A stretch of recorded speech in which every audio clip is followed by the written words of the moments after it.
Assalamualaikum dan salam ceria adik-adik. Saya Kak Sebi.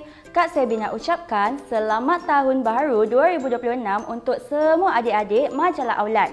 Untuk tahun ini, Kak Sebi nak ajak adik-adik untuk terus ke dunia kreatif. Di dalam dunia kreatif ini, kita akan mencuba perkara baru dan yang paling penting, menyeronokkan. Bukan itu sahaja.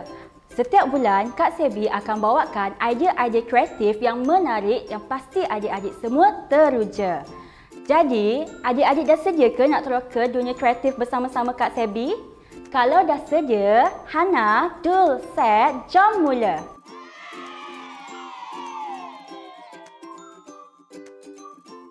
Baiklah, untuk bulan Januari ni, Kak Sebi nak ajar adik-adik untuk buat tanda nama. Jom kita tengok bahan-bahan yang diperlukan.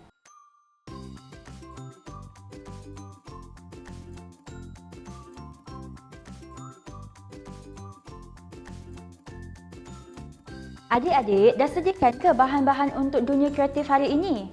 Kalau dah sedia, jom kita tengok langkah-langkahnya. Langkah pertama, ambil kotak dan guntingkan kotak menjadi bentuk segi empat untuk dijadikan tapak tanda nama. Langkah kedua, balutkan kotak tadi menggunakan kertas warna.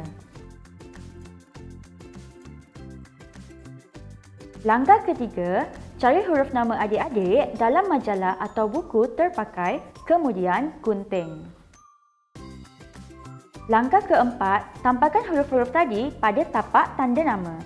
Langkah kelima, tampalkan pita pelekat di bahagian hadapan dan belakang tanda nama. Langkah keenam, tebukkan lubang pada tengah tanda nama. Langkah ketujuh, masukkan benang pada lubang tersebut. Langkah terakhir, langkah yang adik-adik semua pasti suka, iaitu hiaskan tanda nama mengikut kreativiti. Yeay, tanda nama Kak Sebi dah siap. Kak Sebi dah siap gantungkan pada beg Kak Sebi. Kalau tanda nama adik-adik dah siap, adik-adik pun boleh gantungkan pada beg adik-adik. Baiklah adik-adik, ini sahaja dunia kreatif kita pada kali ini. Kak Sebi nak ucapkan terima kasih kepada adik-adik. Semoga kita jumpa lagi di keluaran yang akan datang. Bye!